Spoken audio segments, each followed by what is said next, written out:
Барлықтарыңызға сәлем. Мен Бақтияр Аяулым Бахадырқызы, Асфендияров университетінде 2-ші курс оқимын.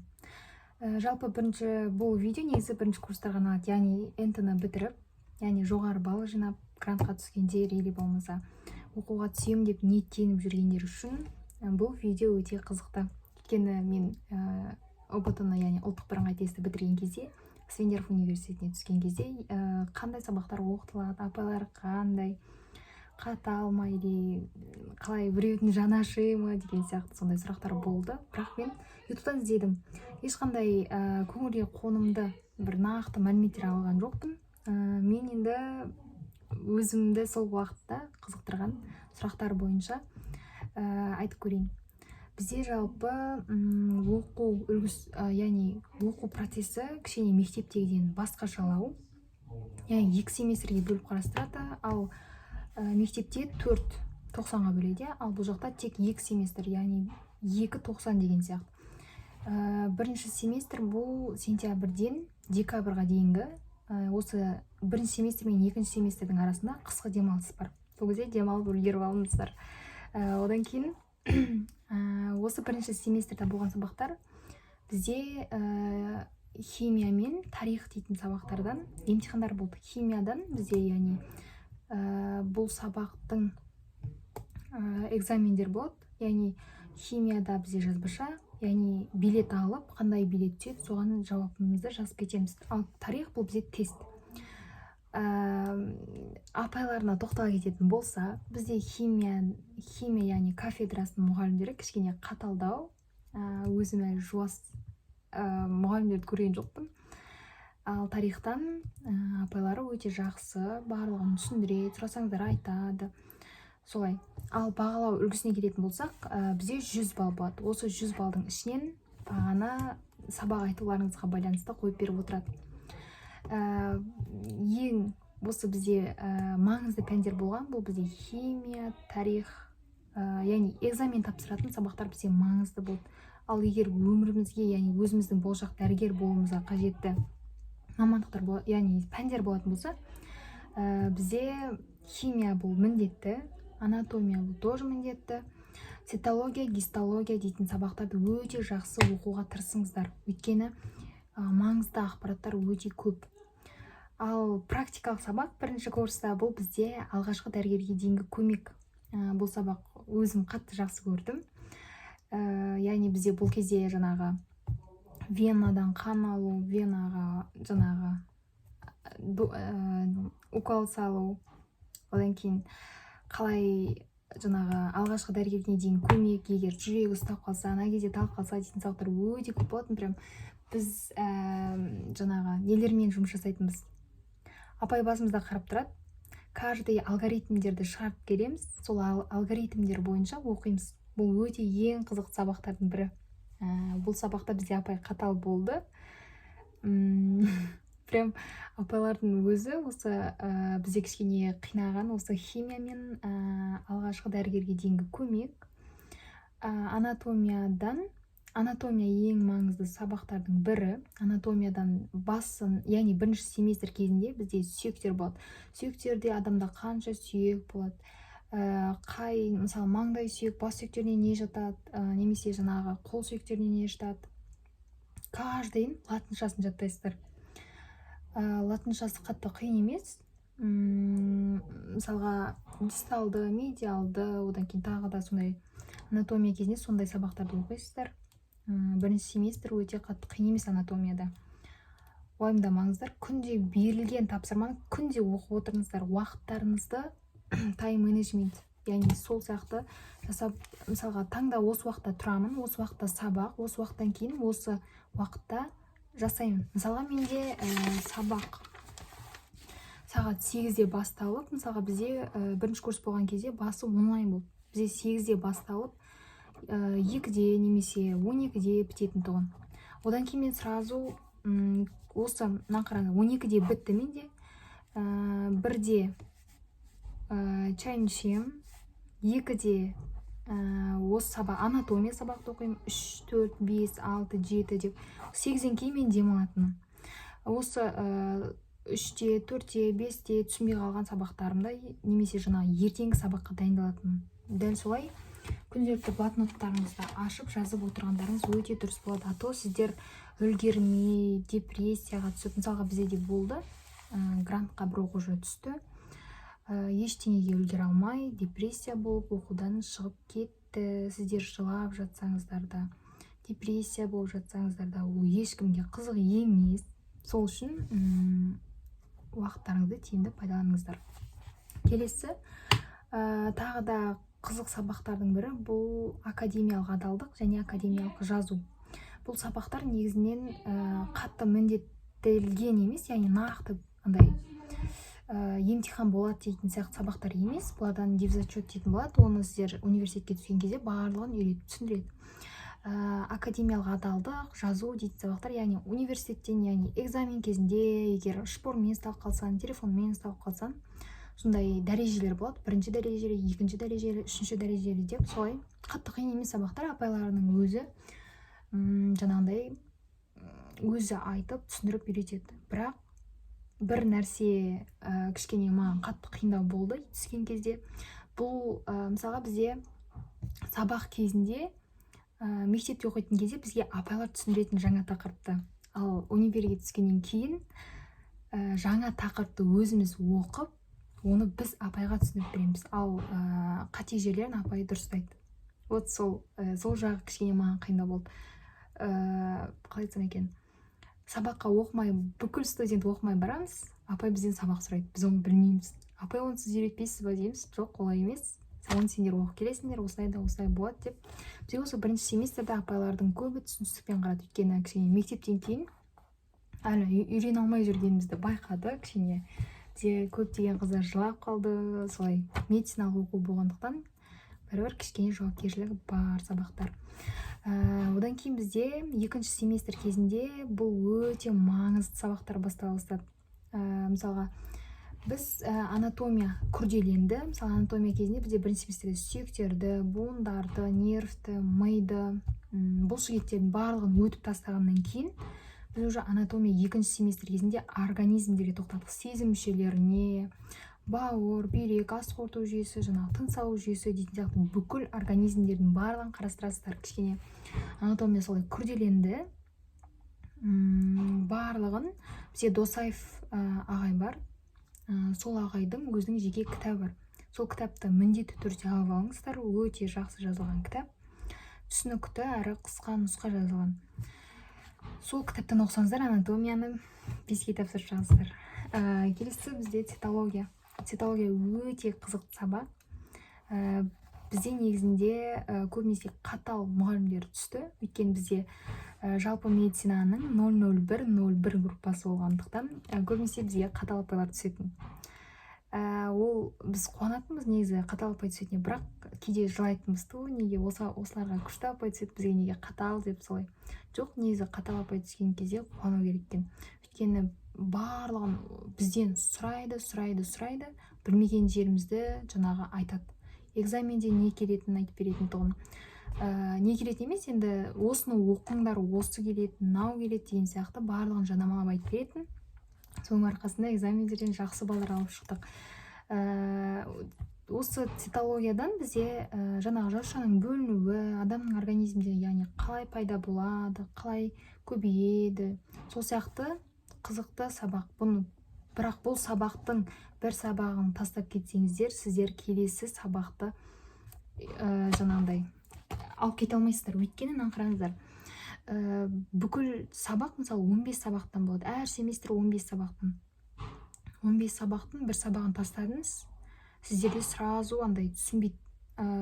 Бір сабақты білмей қалсаң, екінші сабақты точно білмейсің деген сөзді. Ол бір сабақ тастап, мынаны оқып кете салам деген ой болмау керек. Күнделікті берген тапсырманы күнделікті оқып отыруларыңыз міндетті. Одан кейін гистология. Гистология өте қызықты сабақ. Прям мысалға анатомияда өткен организмдеріңізді соның гистологиялық құрылысын қарайсыздар. Бізде Аяпованың кітабы болды, өте жақсы жазылған кітап. Соны да міндетті түрде алып алыңыздар. Кітапханаға барғаннан кейін оны сіздерге беру керек. Гистология сабағында бізде өте жақсы апай түсті. Ол апайға көп рахмет айтам. Ол апай бізге барлық нәрсені өйтіп, почти барлық нәрсені, мысалға бізде көбінесе апайлар ештеңе айтпайтын, тек қана бізден сұрай беретін. Ал ол апай бізге кішкене жаңа тақырыпты ашып, осы кезде осындай болады, қандай болады балалар деп бізден солай сұрап, кішкене өте керемет апай. Үйретіп отырады. Анатомияда бізде тек қана сұрайтын, әрқайсысы 5, яғни ең жақсы жері күніне 1 немесе 2 сабақ болады. Сол жері қуантады. Мысалға бір сабақтың өзі анатомия сағат 8-де басталса, 12-де немесе 1-де бітеді. Цитологияда да солай, 12-де бізде 1-де басталды, бірақ 6 немесе 5-де бітетін. Одан кейін гистология, яғни анатомия, гистология, цитология, химия, алғашқы дәрігерге дейінгі көмек, олардың барлығы бізде 5 сағаттан аспайды. Негізінен 5 сағаттан аспайды. Егер мұғалімдеріңіз ұстап солай болып қалмаса, 5 сағаттан асырмау керек. Солай. Одан кейін паразитология дейтін сабақ болады. Паразитология сабағында жаңа құрттарды бізге паразитология сабағында практикаға апарған аграрный университетке барлығын айтып, түсіндіріп, мектептің кішкене программасы, яғни құрттар жайлы, жалпақ құрттар жаңағы сол сияқты жаңағы паразитологиядан құрттарды өтесіздер, қалай дамиды, личинкалар қалай жаңағындай тастайды, көбейеді, қалай не істейді деген сияқты. Оның жаңағы рубежный контроль дейтін болады. Яғни экзамендерде экзамен тапсыратын нелер болады. Мысалға біз 2-ші семестр кезінде цитологиядан, гистологиядан, анатомиядан, осы 4 сабақтан экзаменде тапсырдық. Яғни бұлардың барлығы бізде тест түрінде болды. Тек қана бұл бізде компьютермен жұмыс жасайтын сабақ қой. Сол компьютермен ғана көрсетті. Қалғандардың барлығы тест болды. Тесттен претест болды. Претесттен тек қана 30 немесе 40% ғана келеді. Сол үшін біз цитологиядан бүкіл тақырыптарды оқып, тесттерді жаттап, солай цитологиядан шықтық. Негізі бұл цитология қиын сабақтардың бірі. Көп студенттер бұл сабақты түсіне бермейді. Бірақ егер сіздерге жақсы үйрететін апай түсетін болса, яғни ол кафедрада мұғалімдер көп қой, мысалға қанша студенттер бар. Сол жақсы апай түсетін болса, сіздерге үйрететін. Мысалға бізге апай сұрады, қинады, бірақ түсінбеген жерімізді айтып беретін. Сол сияқты жақсы апай түсуін тілеңіздер. Одан кейін бізде ағылшын, орыс тілі болады. Мысалға 1-ші семестрде бізде орыс тілі болды. Орысша қатты қиын емес, ағылшында қатты қиын емес. Бұл кәдімгі мектептің программалары. Ағылшын да, орыс тілде тура осы мектептің программасы. Одан кейін 2-ші семестрде дыршы болады. Дыршы өте қызықты сабақ. Ағайлары прям рубежный контрольда қинайды дейм ба? Жоқ, бірақ жақсы. Одан кейін бізде икты-да апайдың барлығы үйретеді. Ода да тоже солай. Жаңадан келе жатқан жаңағы тақырыптың барлығын осы 1 сағаттың ішінде жасап, апайға тексертіп, сол туралы сабақ айтып береміз. Академиялық адалдық, жазу дейтін сабақтарды интернеттен қарайсыздар. Түсінбегендеріңізді жаңағы апай айтып беріп отырады. Тарихтан нақты бір кітап жоқ.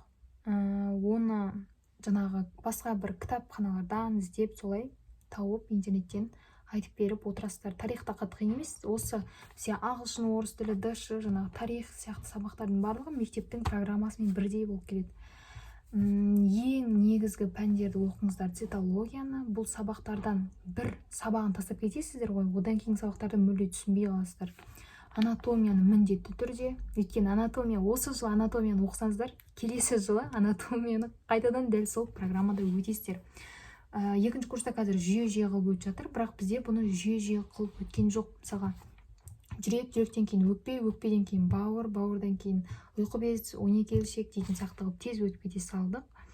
Ал 2-ші курста біз бұның барлығын тыныс алу жүйесі, ас қорыту жүйесі дейтін сияқты жүйемен бөліп өтеміз. Ал гистологияда гистология бұл міндетті пәндер. Бұл бізде бірінші іркісі ауызша өтті, келесі тестпен өтті. Мен тесттен 96 балл алдым. Яғни екінші іркі, яғни рубежный контрольда 96, ал бірінші рубежный контрольда 80 қалдым.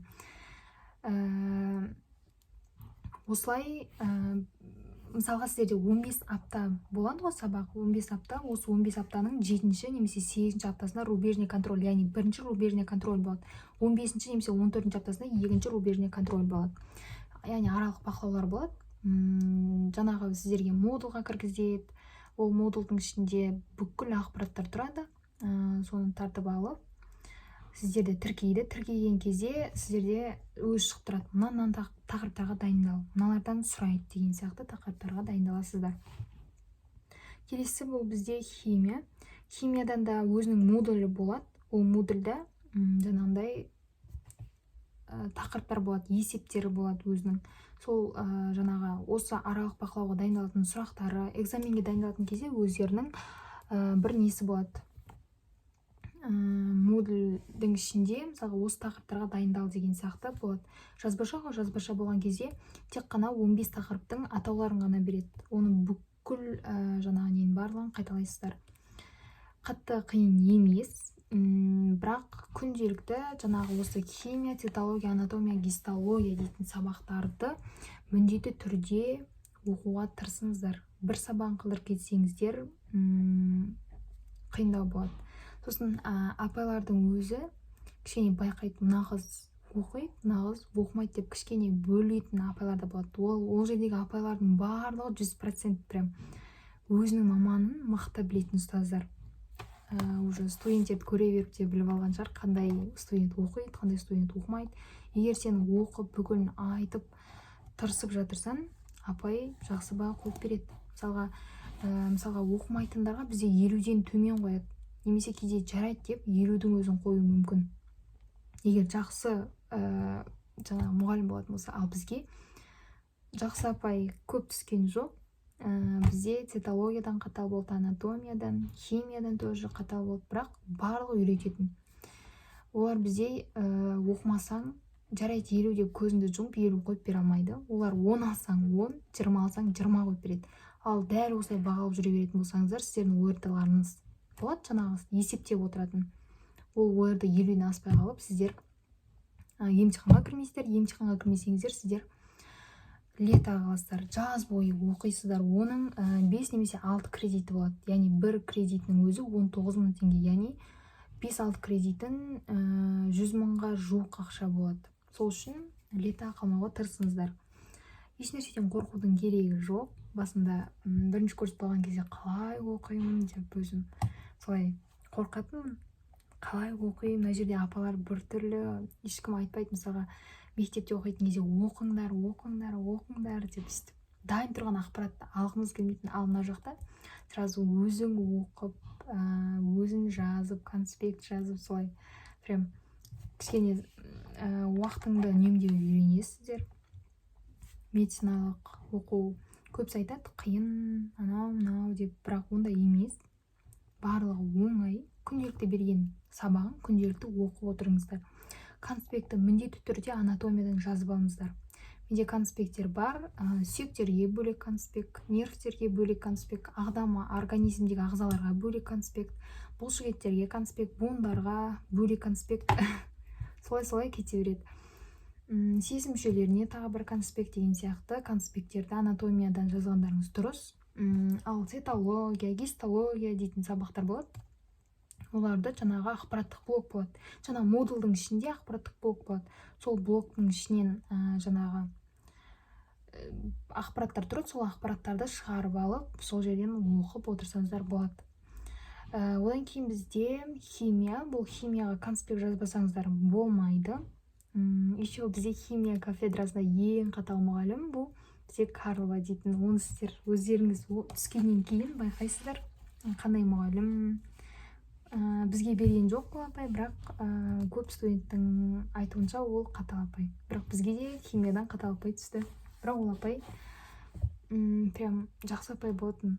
Андай сабақты да үйрететін, сабақты да сұрайтын, сабақты білмей жақсы баға қойып бермейтін.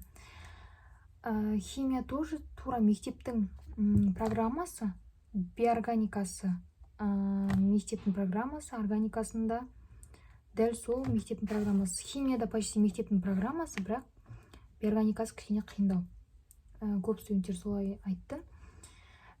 Сол студенттермен мысалға бірінші келген кезде қыдырып солай уақытымызды кетіретінбіз, бірақ ол дұрыс емес.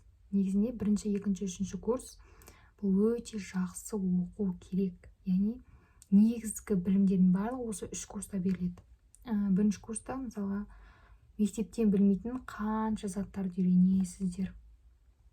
Прям уақытыңызды, медицинаға түстіңіздер, уақыттарыңызды қалай пайдалану керек, қалай адамдармен общаться ету керек. Мысалға мен өзім общагада тұрған жоқпын, бірақ общагада тұратындардың барлығы прям общительный, прям гитарамен ән айтып солай уақыттарын қызықты өткізетін.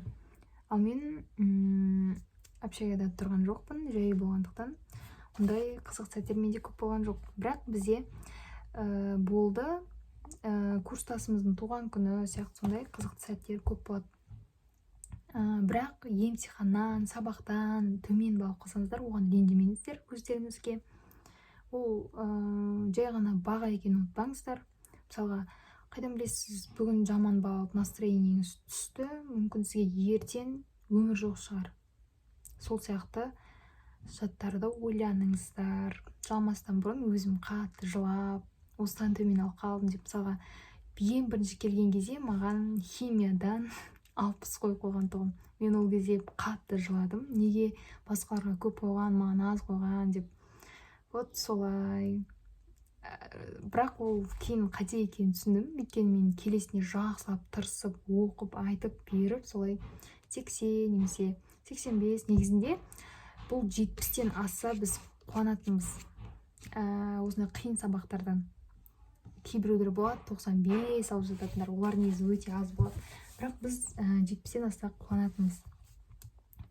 Солай қатты сабақтар қиын емес. Күнделікті берген тапсырманы күнделікті орындап отырыңыздар. Сабақтан кешпеуге тырысыңыздар, өйткені сабақтан кешсеңіздер, сіздерді сразу мұғалім есіне сақтап қалады. Сіз оқисыз, оқымайсыз, оған қарамайды. Кешіктіңіз ба, сізді НБ қойды. НБ қойылса, сіздерге деканатқа барып, қағаз шығартып, жаңағы журналды аштырып, солай біраз уақыттарыңыз кетіп қалады. И сіз уже егер жаңа РК, яғни рубежный контроль кезінде кешіксеңіздер, сіздерге Н болып қоятын болса, сіздер сразу лета қаласыздар. Сіз қанша бағалсаңыздар лета қаласыздар.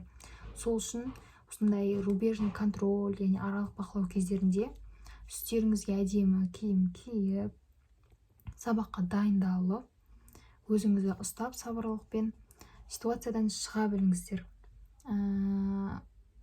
Яғни бірінші апай түрлеріңізге қарайды. Ол қалай дайындалды, сұрақ жауап беруіңізге, тұрған тұрысыңызға, өзіңізді ұстауыңызға да баға қояды.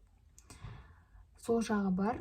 Өте қызықты, әсіресе анатомия, әртүрлі препараттар болады. Сол препараттармен жұмыс жасайсыздар. Яғни живой адамдарды көресіздер, кіргізесіздер сондайға. Подвалда болатын бізде анатомия кафедрасында.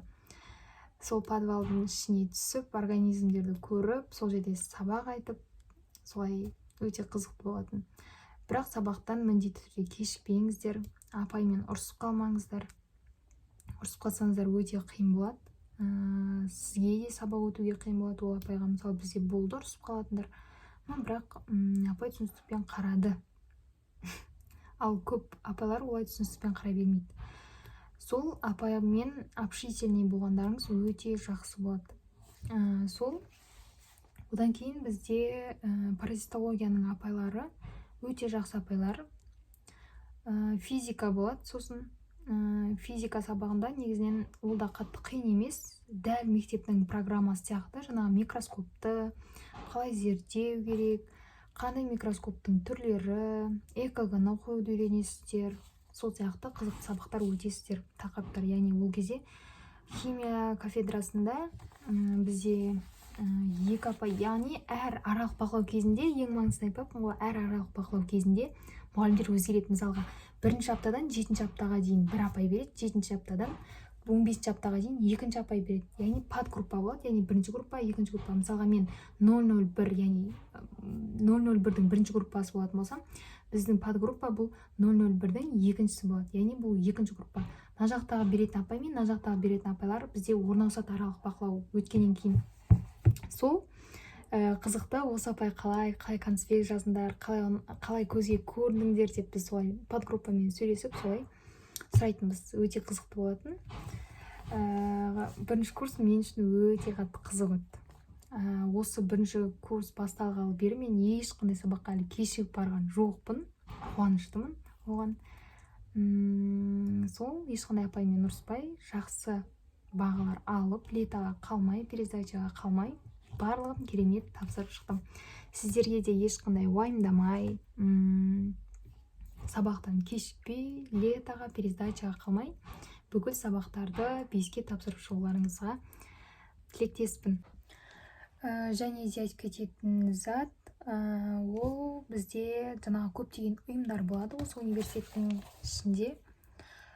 Сол ұйымға жаңағындай активный студенттерді, яғни қабылдайды, ең бірінші сауалнамалар қояды, өзіңнің үш жақсы, үш жаман қасиеттерін сұрайды. Сол берген жауаптарыңызға қарай сіздерді ұйымдарға қабылдайды. Яғни ол ұйымдарға кіру арқылы сіздер басқаларға көмектесесіздер, яғни студенттерге немесе мұқтаж жандарға жаңағындай іс-шаралар ұйымдастырасыздар. Негізінде мен ешқандай ұйымдарға кірген жоқпын, өйткені просто мен ондай мектепте қатты активный болған жоқпын. Ол жерге көбінесе общагада тұратындар, яғни мысалға бізде уақыт оған жетіспейді. Bir жағынан маған қатысқым келді менің де, мысалға олар осы нені бітіргеннен кейін, бірінші курсты бітіргеннен кейін барлығына жаңағы мадақтамалар беріп, солай көптеген алғыс хаттар алды. Мен де алдым ең бірінші кезінде, яғни Асфендияров университетінде ең бірінші, яғни бірінші курстар немесе үшінші курстар арасында сайыс болды, яғни видео түсіруден Асфендияров университеті жайлы. Мен ол кезде енді бірінші курспын, қандай әлі мен Асфендияровқа ішіне кірмегенмін, қалай түсіремін деп. Ол видеоны инстаграмнан қарасаңыздар болады. 3-ші орын алып, сол жерден көптеген мадақтамалар мен сыйлықтар алып қайттым. Сол одан кейін стипендия конкурсы болды. Сюрсмедгрупп дейтін болды. Соның стипендия конкурсынан, анатомиядан қатысып, жоғары балл жинап, стипендиясын ұтып алдым. Әрине қуаныштымын оған. Сол сияқты активный болғым келді, бірақ менде уақыт жеткен жоқ, өйткені тайм-менеджментке қоям. Анатомияның өзі біраз тақырыптар бар, оған да үлгеру керек, мына сабаққа да үлгеру керек. Оған мен үлгере алмайтыныма сенімді болып, ол шараларға қатысқан жоқпын. Қатысқандар болды. Яғни биге қатысты, сол жерде билейтін жаңағындай домбыра тартатындар, ән айтатындар болды сол жерде. Бірақ менде онда ешқандай өнерде жоқ болды. Мен өйткені ән айта алмаймын, ешқандай билей алмаймын, сол сияқты сол жағда бар. Сіздерде қатыссаңыздар болады, мадақтамалар, сондай мұғалімдердің көздеріне түсесіздер, бір жағынан өнер көрсетесіздер, барлығымен общительный болып, басқа бір жаңа таныстар табасыздар деген ойдамын. Солай, егер сіздерге осы экзаменде қандай сұрақтар келді, немесе осы гистология, мысалға цитология, анатомия, тест түрінде болады, мысалы тарих дейтіндер, егер сұрақтары қызықтырып, материалдар керек болатын болса, маған инстаграмнан жазсаңыздар, мен сіздерге, менде бір бөлек папка бар, сол папкаға осы бірінші курстағы не өттім, соның барлығын сол папкаға сақтап қойған. Егер сұрасаңыздар, мен сіздерге жіберемін. Ештеңеден қорықпай, барлығына өздеріңізге сеніп, ештеңені уайымдамай, егер қазір қолдарыңыз бос болса, химия дейтін маңызды сабақтарды қарап шыққандарыңыз дұрыс. Органикасын, органикасын, сол сияқты, немесе демалыңыздар. Уақытысы келген кезде барлығын жасайсыздар, оқисыздар. осылай 1 жыл уақыттарыңыз құр кетпей, пайдалы білім, яғни білімге кеткен уақыт бұл сауап деп айтады. Сол ештеңеге уайымдамаңыздар. Түсінбеген жерлеріңіз болса сұрасаңыздар болады. Алла қалса сіздер де 2-ші курсқа бітіріп, мен сияқты интервью берсеңіздер де болады. Осылай 1-ші курста осылай болды деп. Менде негізі қатты жаңағындай көп ситуациялар болған жоқ. Бірақ общагада тұратындарда болды. Бірақ ол кезде өзінің де минустары болды, плюстары бар, минустары бар деген сияқты. Олар дайындалатын болса экзаменге, немесе аралық бақылауға дайындалатын болса, бүкіл группа болып дайындалады. Ал жай ғана үйде тұратындар, олар просто өздеріңіз дайындаласыздар. Сол үшін маған қатты қиын болған жоқ өзім дайындалу. Барлық кітапта, немесе интернетте көбінесе орысша, әсіресе медицинский жаңағы видеолар, немесе жаңағындай қажет ақпараттар орысша немесе ағылшынша, қазақша мүлде жоқ. Сол жағы бар. Сол айтқым келгені. Тыңдағандарыңызға рахмет. Көп сау болыңыздар.